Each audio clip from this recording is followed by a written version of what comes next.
నమస్తే, welcome to Leo. YS Jagan భద్రత సంబంధించి కూటమి ప్రభుత్వం నిర్లక్ష్యం వహిస్తుంది అన్నట్టుగా వైఎస్ఆర్సీపీ నేతలు గగ్గోలు పెడుతున్నారు. అయితే ఒక పక్క ఎలక్షన్ కోడ్ ఉండగా మిర్చి యార్డ్లో చేసినటువంటి ఒక సిచ్యువేషన్లో అంబటి రాంబాబు మాట్లాడుతూ జగన్కి సంబంధించినటువంటి ఒక Z+ కేటగిరీ కావచ్చు, తనకున్న సెక్యూరిటీని కూడా కల్పించలేదు అని చెప్పేసి అంటున్నారు.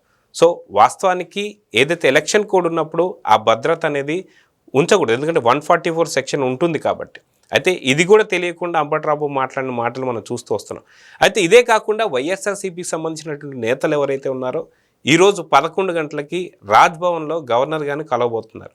సో మొత్తానికి భద్రత, ఎటువంటి భద్రత కోరుకుతున్నారు ఏంటి అనే దానిపై మనతో పాటు పొలిటికల్ అనలిస్ట్ శ్రీలీల గారు ఉన్నారు. వారిని తెలుసుకుందాం. మేడం నమస్తే.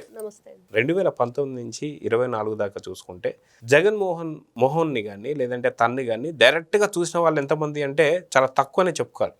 పర్యటనలకు వెళ్ళినా ఎక్కడికి వెళ్ళినా సరే పరదాలు చాటునే కనిపిస్తుంటాడు తప్ప ఆఖరికి వెళ్తున్నప్పుడు ఆ ఏరియాలో ఉన్న స్కూల్స్ కావచ్చు, కాలేజీలు కావచ్చు, షాపులు కావచ్చు, ఎటువంటి అయినా సరే అన్నీ కూడా షట్టర్లు బంద్ చేసి పెట్టాలని చెప్పేసి మాట్లాడినటువంటి వైఖరి మనం చూసాం. అయితే భద్రత కావాలి అంటున్నటువంటి వైఎస్ జగన్ గతంలో తన ఇంటికి సంబంధించి 986 మందిని సెక్యూరిటీ కావచ్చు, అదేవిధంగా మిగతా బలగాలు కావచ్చు, లేదా వెళ్తున్నప్పుడు పరదాలు కావచ్చు, పోలీస్ డిపార్ట్మెంట్లు కావచ్చు, ఆఖరికి గుడిలో దర్శనం చేసుకునేటప్పుడు కూడా పరదాలు మాత్రం మెయింటైన్ చేస్తూ వస్తున్నాడు. సో ఇప్పుడు అదే భద్రత కోరుతూ వస్తున్నాడు. ఇప్పుడు ఈరోజు గవర్నర్ని గెలవబోతున్నాడు. నిజంగా కూటమి ప్రభుత్వం నిర్లక్ష్యం వహిస్తుందా? నిజంగా జగన్ పైన ఏమైనా ఇప్పుడు దాడులు ఏమైనా జరిగాయా? ఇప్పుడు దాదాపు ఒక 8 నెలలు గడిచిపోయాయి. ఈ 8 నెలల్లో ఏదైనా దాడులు జరిగాయి? ఎందుకు వాళ్ళు ఇంత భయపడుతున్నారంటే ఏం చెప్తారు? జగన్మోహన్ రెడ్డి 16 నెలలు జైల్లో ఉండి బెయిల్ మీద తిరుగుతున్నాడు 12 సంవత్సరాలుగా. ఇతనికి సెక్యూరిటీ కావాలి అని చెప్పి వాళ్ళ నేతలు అడుగుతున్నారు. ఎందుకు ఇవ్వాలి సెక్యూరిటీ? జగన్మోహన్ రెడ్డి ఏం చేశాడు? రాష్ట్రానికి ఏం మేలు చేశాడు? 2019 నుంచి 24 వరకు వీళ్ళు చేసిన అరాచకాలు, అడ్డగోలు పనులు, ప్రజల్ని ఏ విధంగా ఇబ్బంది పెట్టారు?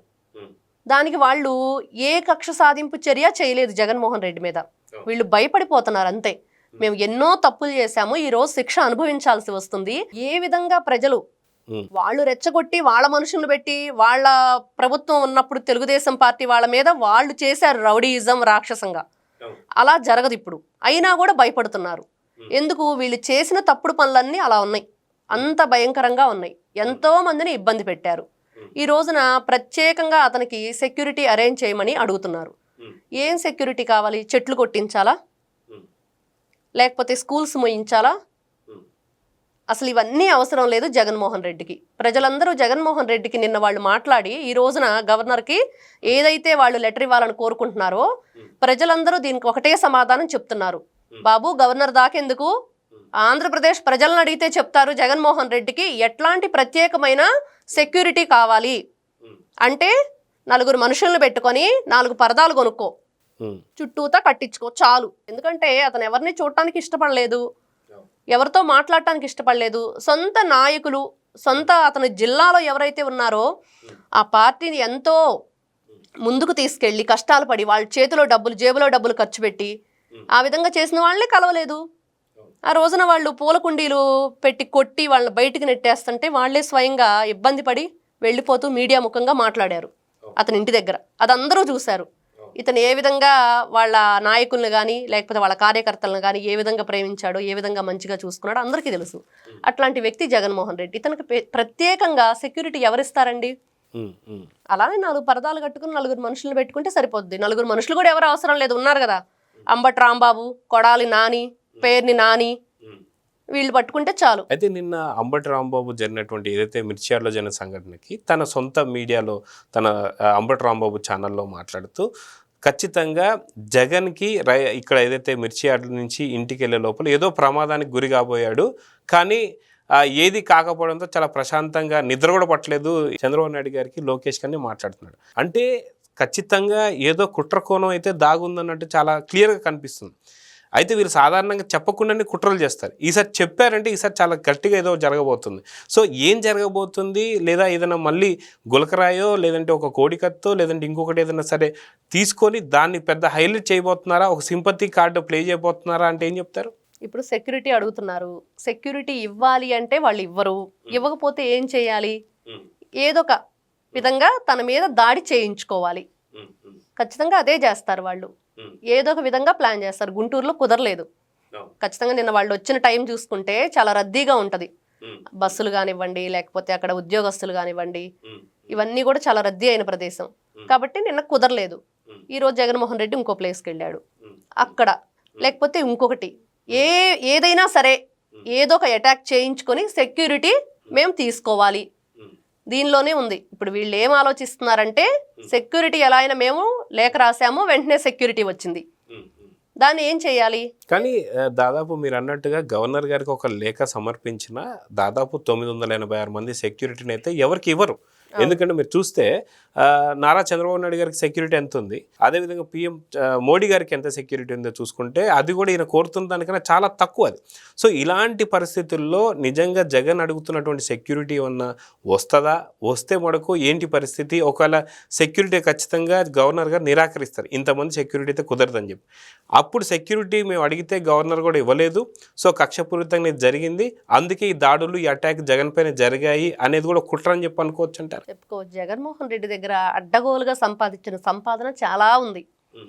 అతను పెట్టుకోదలుచుకుంటే సెక్యూరిటీ పెట్టుకో పర్సనల్గా. నువ్వు నీకు అంత భయం ఉంటే నీ ప్రాణం మీద, నీ దగ్గర బోలెడంత డబ్బు ఉంది, ఆ డబ్బుతోనే కదా నువ్వు ఇన్ని రోజులు ఎంతమందిని కొన్నావో, ఎన్ని విధాలుగా పరిపాలన చేశావో అందరికీ తెలుసు.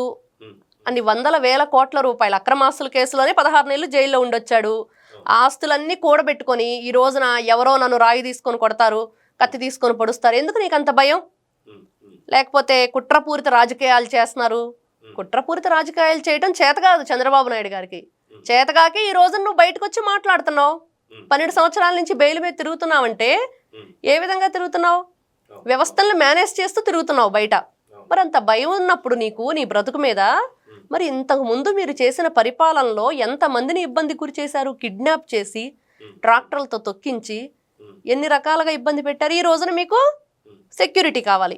ఈ ప్రకారంగా చూసుకుంటే గతంలో కూడా వైజాగ్కి ఒక డ్రగ్స్కి సంబంధించినటువంటి ఒక పెద్ద షిప్ ఒకటి వచ్చిందని చెప్పి కంటైనర్లు దాదాపు 25,000 కిలోలు సంబంధించిన 25,000 కిలోలకు సంబంధించిన డ్రగ్స్ వచ్చాయని చెప్పేసి అని దాంట్లో కూడా అక్కడ ఏదో వ్యవస్థను మేనేజ్ చేయడం కానీ ఏదో జరిగింది, అయిపోయింది. సో జగన్ ఎందుకు ఇంత భయపడుతున్నాడంటే డ్రగ్ మాఫియాతో పెట్టుకున్నాడు. ఏదైతే ఫారెన్లో ఉన్నటువంటి బ్రెజిల్ ఇలాంటి ప్రాంతంతో ఉన్నటువంటి ఒక డ్రగ్స్తో డీలింగ్స్ అలా ఉంటాయి. ఎందుకంటే బ్రెజిల్లో ఉన్నటువంటి ఒక ప్రెసిడెంట్ ఎవరైతే ఎన్నికైనప్పుడు అప్పుడు విజయసాయిరెడ్డి ట్వీట్ చేయడం మనం చాలా పెద్ద హైలైట్ అయింది. జగన్ మళ్ళీ తర్వాత వెళ్ళి కలవడం కూడా మనం చూసాం. సో ఇలాగా ఏదో మాఫియాకి సంబంధించి అంటే డ్రగ్స్కి సంబంధించిన మాఫియాలో ఇరుక్కున్నాడు. వాళ్ళకు కూడా ఇక్కడ చేసినట్టుగా డబ్బులు ఇస్తానన్న డబ్బులు ఇవ్వలేదు. సో అందుకే వాళ్ళ దగ్గర నుంచి ఉన్నటువంటి ఒక ప్రమాదం బట్టే జగన్ ఎప్పుడన్నా వెళ్తున్నప్పుడు పరదాలు కట్టుకోవడం కావచ్చు, లేదా చెట్లు కొట్టేయడం కావచ్చు, అంటే చెట్ల మించి కాల్స్తారేమో అనేది తన భయం ఉందని చెప్పి చాలామంది చెప్పారు. సో ఇప్పుడు కూడా అలా భయం ఉంది కాబట్టి సెక్యూరిటీ అడుగుతున్నాడా? నిజంగా జగన్కి ఒక ముప్పు ఉందా అంటే ఏం చెప్తారు? ఉందండి. వీళ్ళు ఏదైతే బ్రెజిల్కి సంబంధించిన ఒక అధ్యక్షుడికి విజయసాయిరెడ్డి మీరు అన్నట్లుగా ట్వీట్ చేసింది అందరికీ తెలుసు. వాళ్ళు అక్కడ అదే తప్పు. కలిసే వాళ్ళు దొంగచాటుగా కలవకుండా అక్కడ పబ్లిక్గా మమ్మల్ని ఎవరు ఏమీ చెయ్యలేరు, ఎవరు మమ్మల్ని పట్టించుకోరు అన్న విధంగా చేశారు. అప్పుడే అర్థమైపోయింది వీళ్ళు ఏదో చేస్తున్నారు. ఇప్పుడు పోర్ట్లన్నీ కూడా కబ్జా చేశారు, దానిలో దొంగ రవాణా చేస్తున్నారు, స్మగ్ల్ గుడ్స్ రవాణా చేస్తున్నారు, గంజాయి మాదక ద్రవ్యాలు అన్నీ నడిపించారు. అవన్నీ అయిపోయాయి. ఇప్పుడు ఎవరికి ఇతను డబ్బులు ఇవ్వాలి, ఎవరి దగ్గర ఇతను ఇవన్నీ కూడా కొనుగోలు చేశాడు, ఇదంతా ఒక పెద్ద మాఫియా నడిపించారు. జగన్మోహన్ రెడ్డి ఇప్పుడు ఆ భయము ప్లస్ అదే ఏదైతే దానికి సంబంధించి డ్రగ్కు సంబంధించిన వాళ్ళు ఇతని మీద అటాక్ చేస్తే అది కూటమి ప్రభుత్వానికి అంటగట్టే విధంగా వీళ్ళు ప్లాన్ చేస్తున్నారు. అదైతే మనం ఖచ్చితంగా చెప్పుకోవచ్చు. సో చూద్దాం మేడం, ఖచ్చితంగా గవర్నర్ ఎలా స్పందిస్తాడు. తను అడుగుతున్నటువంటి ఒక 986 మంది కావచ్చు లేదా 1000 మంది సెక్యూరిటీ ఇస్తారా లేదా, ఒకవేళ ఇవ్వకపోతే జరుగుతున్నటువంటి ఒక వాళ్ళు చేయించుకునేటువంటి ఒక ఏదైతే కుట్రలకి కూటమిని బలి చేస్తారా లేదా అనేది చూద్దాం. మరి నమస్తే.